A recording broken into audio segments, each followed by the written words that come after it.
क्या आप कभी सोचते हैं कि हमारी सोच यानी हमारी माइंडसेट कैसे बनती है? कैसे बचपन के अनुभव, समाज की मान्यताएं, धार्मिक धारणाएं और निजी संघर्ष हमारी सोच को आकार देते हैं? और क्या वाकई कोई ऐसा तरीका हो सकता है जिससे हम अपनी सोच को जड़ से बदल सकें, इतना कि हम दुनिया, अपने रिश्तों और खुद को देखने का नजरिया ही बदल दें? माइकल पोलन की किताब how to change your mind सिर्फ एक किताब नहीं है, यह एक मानसिक और आत्मिक यात्रा है। यह किताब उस दुनिया की परतें खोलती है जिसे विज्ञान ने कभी खारिज कर दिया था, लेकिन अब धीरे धीरे फिर से अपनाने लगा है। वो है साइकेडेलिक्स की दुनिया।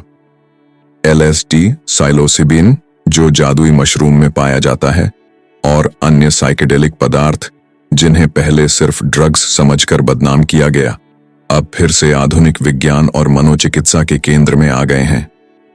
माइकल पोलन एक फूड जर्नलिस्ट के रूप में प्रसिद्ध हैं, लेकिन इस किताब में वो एक शोधकर्ता, एक अनुभवकर्ता और एक खोजी यात्री बन जाते हैं। वो न सिर्फ साइकेडेलिक्स का इतिहास, राजनीति और विज्ञान की पड़ताल करते हैं, बल्कि खुद इनका अनुभव भी करते हैं। और यही इस किताब को बेहद खास बनाता है। ये सिर्फ बाहर से देखी गई कहानी नहीं, यह भीतर से महसूस की गई यात्रा है। पोलन हमें बताते हैं कि कैसे साइकेडेलिक्स जब सही तरीके से, सही इरादे और गाइडेंस के साथ इस्तेमाल किए जाएं, तो ये पदार्थ हमें अपने दिमाग की जड़ों तक पहुंचने में मदद करते हैं। वो कहते हैं कि हमारा दिमाग अक्सर एक बंद सिस्टम बन जाता है, जहां पुराने विचार, आदतें और दर्द इतने गहराई से जड़े होते हैं कि हम बाहर निकल ही नहीं पाते। साइकेडेलिक्स इस सिस्टम को हिला देते हैं, खोल देते हैं और एक मौका देते हैं नए नजरिए से देखने का, सोचने का, महसूस करने का।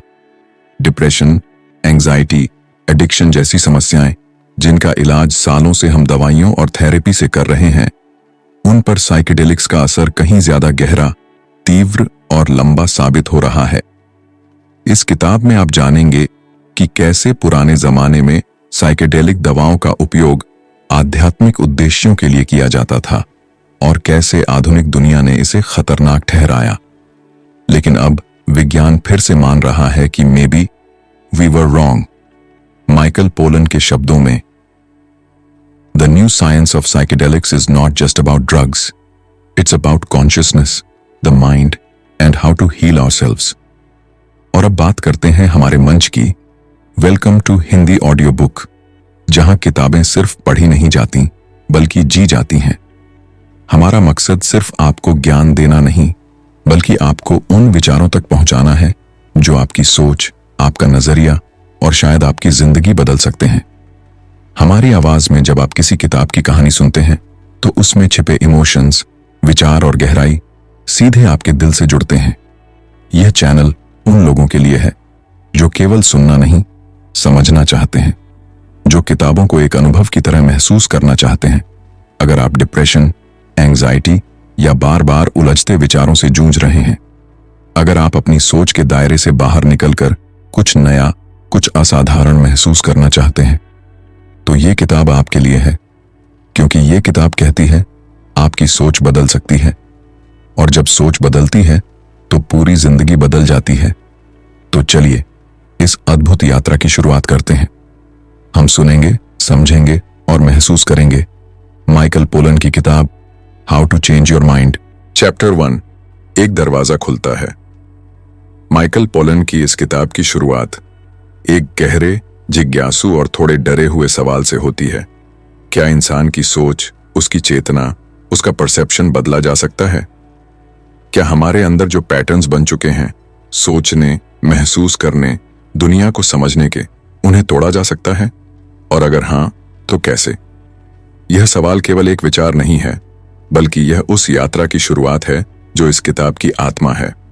पोलन बताते हैं कि इंसान का दिमाग एक प्रिडिक्टिव मशीन है, जो हर चीज को अपने पुराने अनुभवों के हिसाब से कैटेगराइज करता है। हम वही देखते हैं जो हमें पहले से सिखाया गया है, वही महसूस करते हैं जो हमारे दिमाग की प्रोग्रामिंग में फिट बैठता है। लेकिन साइकेडेलिक्स इस सिस्टम को तोड़ते हैं। ये हमें उस जगह ले जाते हैं जहां सब कुछ नया, ताजा और रॉ महसूस होता है। लेकिन इस विचार की जड़ें आज की नहीं हैं। इसके लिए हमें पीछे जाना होगा, 1940 और 1950 के दशक में, उस दौर में LSD और सेलोसाइबिन जैसे साइकिडेलिक्स को लेकर वैज्ञानिकों में एक नई उम्मीद जगी थी। उन्हें लगा था कि ये पदार्थ इंसान की चेतना को खोल सकते हैं। वो सोचते थे कि इससे डिप्रेशन, एडिक्शन और साइकोलॉजिकल ट्रॉमास का इलाज संभव है। ये वो समय था जब विज्ञान, मनोविज्ञान और आध्यात्मिकता तीनों एक ही मेज पर बैठकर इंसान के भीतर झांकने की कोशिश कर रहे थे। उन शुरुआती प्रयोगों में शामिल थे कुछ बड़े नाम, जैसे हार्वर्ड यूनिवर्सिटी के मनोवैज्ञानिक टिमोथी लीरी और उनके साथी रिचर्ड एल्पर्ट, जो बाद में आध्यात्मिक गुरु रामदास बने। इन दोनों ने साइकेडेलिक्स को केवल वैज्ञानिक प्रयोग नहीं, बल्कि आत्मज्ञान की राह माना। लीरी और एल्पर्ट ने प्रयोगशालाओं से निकलकर साइकेडेलिक्स को आम जनता तक पहुंचाया। उन्होंने कहा कि ये पदार्थ इंसान को उसकी ईगो से आजादी दिलाते हैं। एक तरह से वो कहते थे कि साइकेडेलिक्स आपके भीतर के मैं को तोड़कर आपको उस यूनिवर्सल कॉन्शियसनेस से जोड़ते हैं जहां सब कुछ एक है। लेकिन यही बात उस समय की सरकारों और संस्थानों को खतरनाक लगी। उन्हें लगा कि ये सब्सटेंसेस सामाजिक व्यवस्था को हिला सकते हैं। नतीजा यह हुआ कि 1960 के दशक के अंत तक साइकेडेलिक्स को इलीगल घोषित कर दिया गया और उन पर सारी रिसर्च रोक दी गई। इसके बाद एक लंबा सन्नाटा छा गया। साइकेडेलिक्स अंडरग्राउंड चले गए। वो फिर से सिर्फ ड्रग्स के रूप में देखे जाने लगे। लेकिन समय के साथ कुछ वैज्ञानिक, कुछ मनोचिकित्सक और कुछ साहसी लोगों ने फिर से इन पदार्थों की शक्ति को समझने की कोशिश शुरू की। 21वीं सदी की शुरुआत में कुछ रिसर्च संस्थानों जैसे जॉन्स हॉपकिंस यूनिवर्सिटी, NYU और इंपीरियल कॉलेज लंदन ने नए ढंग से सख्त साइंटिफिक प्रोटोकॉल्स के साथ साइकेडेलिक्स पर क्लिनिकल ट्रायल्स शुरू किए। माइकल पोलन खुद इस आंदोलन के बीच में खड़े होते हैं, लेकिन एक बाहरी रिसर्चर के रूप में नहीं। उन्होंने तय किया कि अगर उन्हें इस विषय को सच में समझना है तो उन्हें खुद उस यात्रा से गुजरना होगा। उन्होंने खुद साइकेडेलिक सेशंस लिए, कभी साइलोसाइबिन, कभी LSD, कभी अन्य प्राकृतिक और सिंथेसाइज्ड सब्सटेंसेस। उन्होंने खुद को ट्रेन्ड गाइड्स के साथ एक सेफ एनवायरनमेंट में रखा ताकि वो ये जान सकें कि जब इंसान का ईगो डिसॉल्व होता है तब क्या बचता है, क्या डर आता है या आजादी, क्या भ्रम टूटते हैं या नया सच सामने आता है। पोलन के लिए ये अनुभव केवल केमिकल रिएक्शंस नहीं थे, ये एक गहरे आध्यात्मिक स्पर्श जैसे थे। इस चैप्टर में वो उन शुरुआती वैज्ञानिकों की खोजों, उनकी गलतियों और उनके सपनों को विस्तार से दिखाते हैं। लेकिन इसके साथ साथ वो हमें अपने पर्सनल क्यूरियोसिटी और हेजिटेशन से भी जोड़ते हैं। चैप्टर 1 केवल इतिहास नहीं है, ये एक दरवाजा है जो खुलते ही हमें बता देता है कि यह किताब केवल फैक्ट्स या रिसर्च पेपर्स की नहीं, बल्कि अनुभव, एहसास और अंदर की उस यात्रा की कहानी है जहां इंसान अपने सोचने के तरीके को जड़ से बदल सकता है। यही दरवाजा आगे के हर चैप्टर की बुनियाद बनता है। Chapter 2 the new science of psychedelics, Michael pollen हमें अब उस दौर में लेकर चलते हैं जहां साइकेडेलिक्स एक बार फिर वैज्ञानिक दुनिया का हिस्सा बनने लगे हैं। पिछले चैप्टर में हमने देखा था कि कैसे 1960 के दशक के अंत में LSD और साइलोसाइबिन जैसी सब्सटेंसेस पर पूरी तरह पाबंदी लगा दी गई थी। लेकिन अब लगभग 50 साल बाद विज्ञान की दुनिया दोबारा इन पदार्थों की ओर लौट रही है, इस बार एक नए दृष्टिकोण और ज्यादा अनुशासित तरीके के साथ। इस चैप्टर में माइकल बताने लगते हैं कि यह न्यू साइंस आखिर किस तरह की है और कैसे आज की न्यूरोसाइंटिफिक रिसर्च साइकेडेलिक्स को एक क्रांतिकारी चिकित्सा उपकरण के रूप में देख रही है। सबसे पहले वो हमें ले जाते हैं जॉन्स हॉपकिंस यूनिवर्सिटी की लैब में, जहां डॉक्टर रोलैंड ग्रिफिथ्स और उनकी टीम साइलोसाइबिन के प्रभावों का अध्ययन कर रही है। ग्रिफिथ्स, जो खुद एक लंबे समय तक मेडिटेशन प्रैक्टिशनर रहे हैं, मानते हैं कि साइकेडेलिक्स इंसान को ऐसी अनुभवात्मक स्थितियों तक पहुंचा सकते हैं जो सामान्य चेतना से परे होती हैं। उन्होंने सैकड़ों वॉलंटियर्स के साथ प्रयोग किए, जहां साइलोसाइबिन देने के बाद प्रतिभागियों को एक शांत, सुरक्षित और नियंत्रित माहौल में रखा गया। इन प्रयोगों के परिणाम चौंकाने वाले थे। लोगों ने न केवल जीवन के सबसे अर्थपूर्ण अनुभव की बात की, बल्कि कई मामलों में उनके एंग्जाइटी, डिप्रेशन और डेथ फियर तक में उल्लेखनीय कमी आई।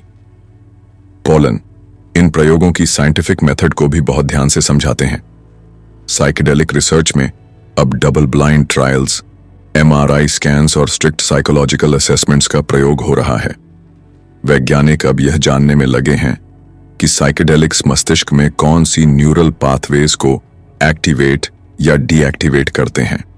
डिफॉल्ट मोड नेटवर्क डीएमएन नामक एक ब्रेन नेटवर्क जो हमारी सेल्फ अवेयरनेस और ईगो की भावना को संचालित करता है, साइकेडेलिक्स के प्रभाव में टेम्पोरेरीली शट डाउन हो जाता है। इस शटडाउन के दौरान व्यक्ति खुद को सीमित मैं से बाहर निकालकर एक व्यापक यूनिवर्सल अनुभव से जोड़ पाता है। माइकल इस चैप्टर में यह भी बताते हैं कि साइकेडेलिक्स पर काम करने वाले वैज्ञानिक कितनी सावधानी बरतते हैं। उन्हें इस रिसर्च के साथ पब्लिक परसेप्शन को भी संभालना पड़ता है, क्योंकि अभी भी बहुत से लोग साइकेडेलिक्स को सिर्फ नशा या भ्रम मानते हैं। इसलिए हर क्लिनिकल ट्रायल एथिकल बोर्ड से अप्रूवल लेता है, पार्टिसिपेंट्स का साइकोलॉजिकल बैकग्राउंड चेक होता है और ट्रेंड गाइड्स पूरे सेशन के दौरान मौजूद रहते हैं। ये कोई पार्टी ड्रग एक्सपेरिमेंट्स नहीं है, बल्कि केयरफुली डिजाइंड थेरेप्यूटिक एक्सपीरियंसेस हैं। इस चैप्टर में माइकल एक वॉलंटियर का उदाहरण भी देते हैं, एक कैंसर से जूझ रही महिला जिसने सिलोसाइबिन सेशन के दौरान अपनी मृत्यु के डर को फेस किया और ट्रांसेंड कर पाई। उसने बताया कि उस अनुभव में उसे लगा जैसे वो अपनी मृत्यु को जी चुकी है और उस पार शांति है, एक्सेप्टेंस है। ये अनुभव उसके लिए केवल मानसिक नहीं था, उसकी पूरी जिंदगी का दृष्टिकोण बदल गया। अब वो ज्यादा शांत, ज्यादा ग्रेटफुल और ज्यादा प्रेजेंट हो गई थी।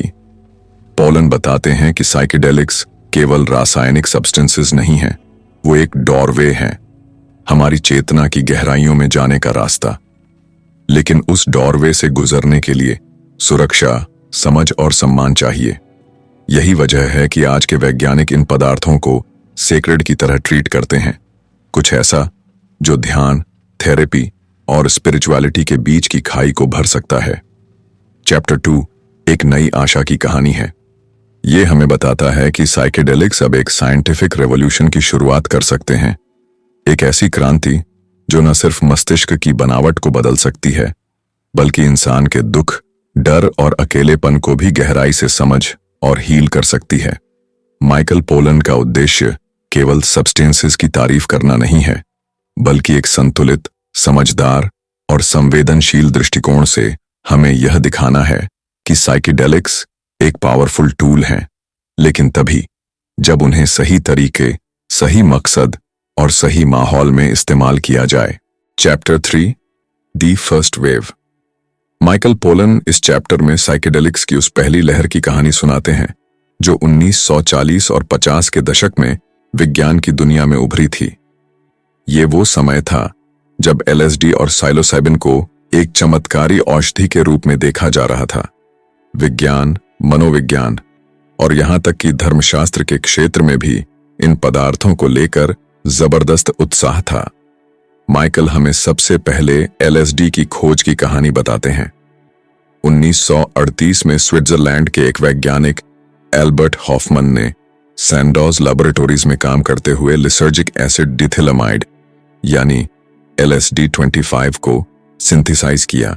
शुरू में यह एक बेकार कंपाउंड माना गया, लेकिन 5 साल बाद 1943 में हॉफमन ने इसे दोबारा बनाया और जब एक छोटी सी मात्रा उन्होंने अनजाने में अब्सॉर्ब कर ली तो उन्हें इसके अद्भुत प्रभाव का एहसास हुआ। उन्होंने देखा कि यह सब्सटेंस हमारी चेतना, परसेप्शन और इमेजिनेशन को पूरी तरह से बदल सकता है। यहीं से शुरू होती है साइकेडेलिक्स की वैज्ञानिक यात्रा। सैंडोज कंपनी ने LSD को डॉक्टरों और मनोचिकित्सकों को डिलीसिड नाम से मुफ्त में भेजना शुरू किया ताकि वो इसके थेरेप्यूटिक उपयोगों का अध्ययन कर सकें। इसे अल्कोहलिज्म, डिप्रेशन, एंग्जाइटी और स्किज़ोफ्रेनिया जैसी मानसिक स्थितियों के इलाज के लिए संभावित दवा माना गया। डॉक्टर हम्फ्री ऑसमंड और एब्राम हॉफर जैसे शोधकर्ताओं ने LSD को अल्कोहल एडिक्ट्स पर आजमाया और पाया कि कई मामलों में यह उन्हें गहरे, ट्रांसफॉर्मेटिव अनुभव देकर नशे की लत छुड़ाने में मदद कर सकता है। इसी दौर में आल्दूस हक्सली जैसे लेखक साइकेडेलिक्स के संपर्क में आए। हक्सली ने मेस्कलाइन का अनुभव लिया और उसे द डोर्स ऑफ परसेप्शन जैसी किताब में वर्णित किया। उनका मानना था कि साइकेडेलिक्स इंसान की कॉन्शियसनेस के दरवाजे खोल सकते हैं और हमें उस डिवाइन रियलिटी की झलक दे सकते हैं जिसे हमारी सामान्य चेतना ब्लॉक कर देती है। उन्होंने इसे न केवल एक दवा बल्कि एक स्पिरिचुअल उपकरण माना। माइकल पोलन यह भी बताते हैं कि साइकेडेलिक्स का प्रभाव केवल चिकित्सा या दर्शन तक सीमित नहीं रहा।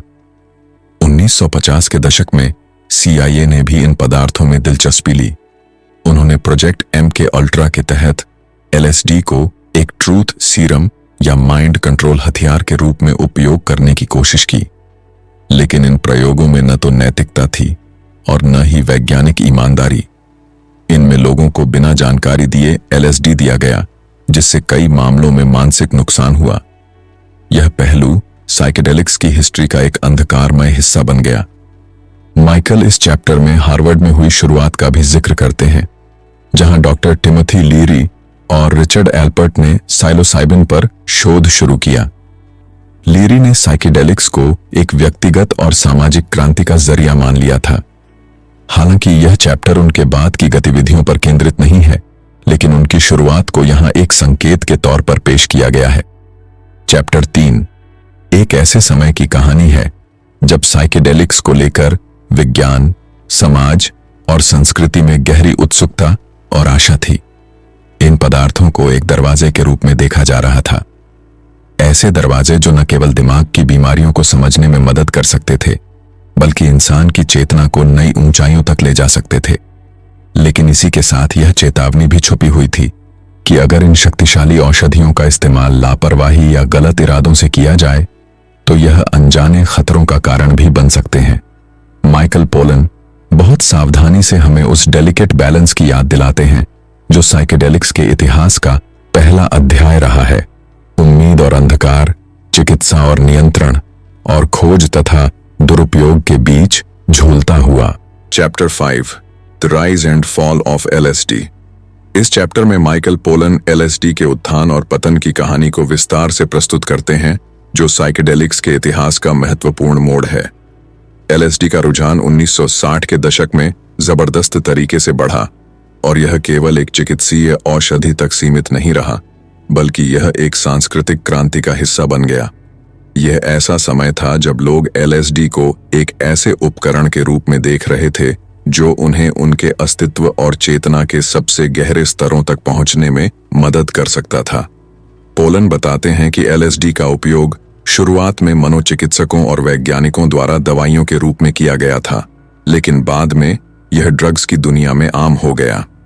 डॉक्टर टिमोथी लीरी और रिचर्ड एल्पर्ट जैसे शोधकर्ताओं ने LSD को एक स्पिरिचुअल टूल के रूप में देखा और इसके प्रभावों को सार्वजनिक रूप से प्रोत्साहित किया।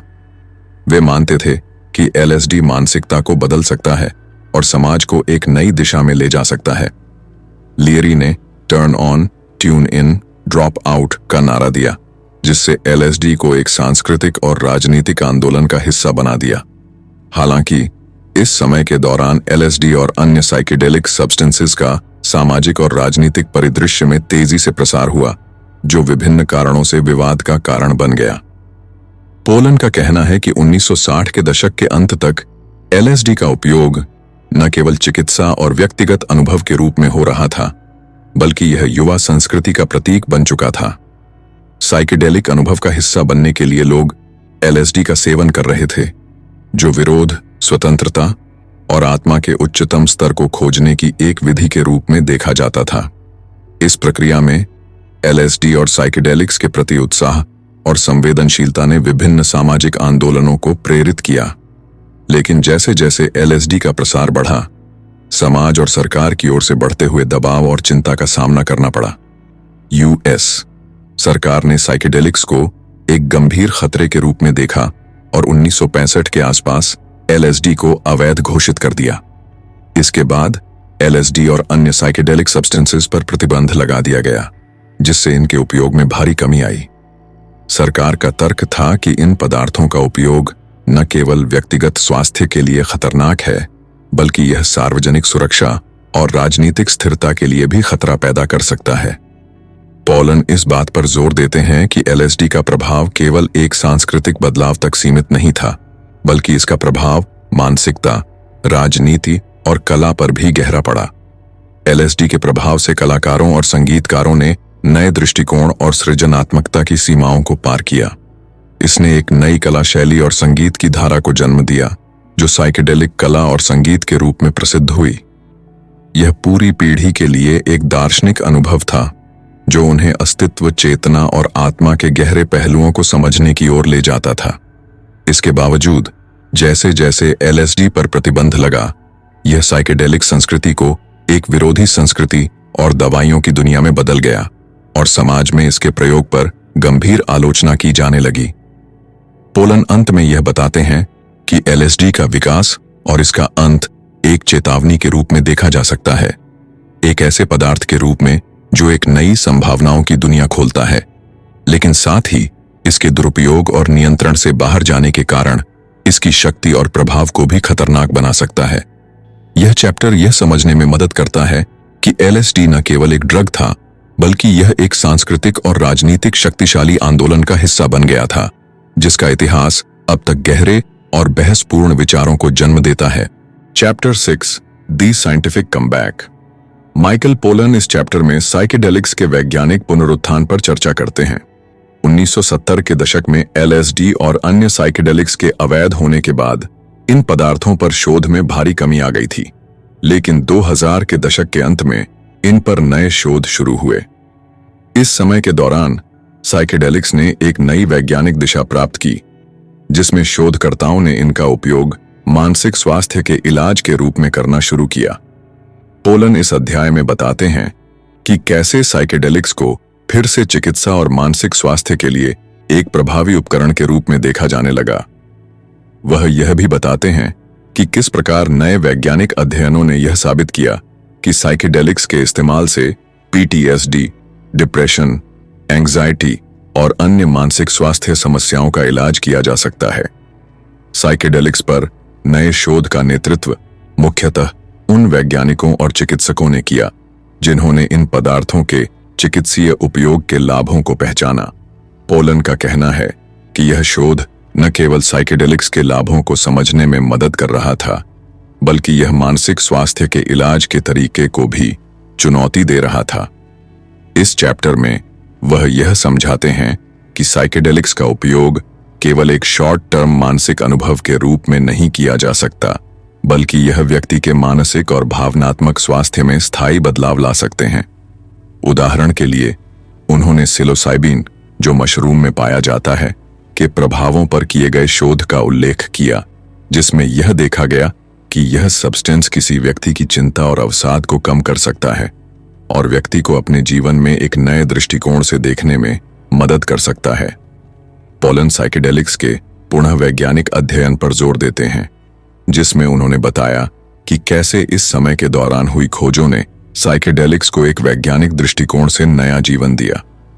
इस अध्याय में वह यह भी बताते हैं कि कैसे साइकेडेलिक्स का अध्ययन चिकित्सकों, वैज्ञानिकों और शोधकर्ताओं द्वारा किया जा रहा था, जो इन पदार्थों के प्रभावों को चिकित्सा दृष्टिकोण से समझने की कोशिश कर रहे थे। वह यह बताते हैं कि इन पदार्थों का सही तरीके से उपयोग किया जाए तो यह मानसिक स्वास्थ्य को बेहतर बना सकते हैं और व्यक्ति की चेतना के अन्य स्तरों को अनलॉक कर सकते हैं। पोलन यह भी बताते हैं कि साइकेडेलिक्स के वैज्ञानिक पुनरुत्थान ने समाज में इन पदार्थों को लेकर बनी भ्रांतियों को चुनौती दी है।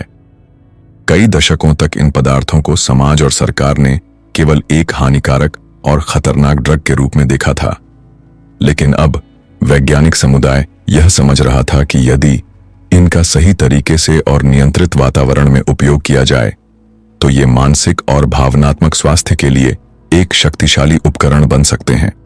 इस चैप्टर में पोलन यह समझाते हैं कि साइकेडेलिक्स के उपयोग के वैज्ञानिक अध्ययन ने एक नई दिशा में मनोविज्ञान, मानसिक स्वास्थ्य और चिकित्सा के क्षेत्र में शोध की राह खोली है। यह साइकेडेलिक्स के इतिहास का एक महत्वपूर्ण मोड़ था, जिसमें न केवल इन पदार्थों के प्रभावों को समझने का नया तरीका सामने आया, बल्कि ये पदार्थ फिर से चिकित्सा में उपयोग के योग्य माने गए। पोलन इस चैप्टर में यह भी बताते हैं कि साइकेडेलिक्स के पुनः शोध में कुछ महत्वपूर्ण वैज्ञानिक संस्थाओं ने अपने कदम बढ़ाए हैं और उनका मानना था कि ये पदार्थ मानसिक स्वास्थ्य में क्रांतिकारी बदलाव ला सकते हैं। इस नए शोध के दौरान साइकेडेलिक्स को लेकर जो सकारात्मक दृष्टिकोण बना, उसने चिकित्सा विज्ञान में एक नई उम्मीद की किरण दी। हालांकि यह रास्ता आसान नहीं था, क्योंकि समाज और सरकार की निगाहों में इन पदार्थों को लेकर अभी भी कई प्रकार की आलोचनाएं और संकोच थे। इस स्थिति में वैज्ञानिक समुदाय और चिकित्सा क्षेत्र के लोग ही थे जिन्होंने साइकेडेलिक्स को सही तरीके से समझने के लिए पहल की और उन्हें चिकित्सा विज्ञान में एक नई जगह दिलवाने की कोशिश की। यह चैप्टर इस बात को स्पष्ट करता है कि साइकेडेलिक्स का विज्ञान केवल एक अस्थायी रुझान नहीं था, बल्कि यह एक गंभीर और प्रभावशाली चिकित्सा दृष्टिकोण बन गया था।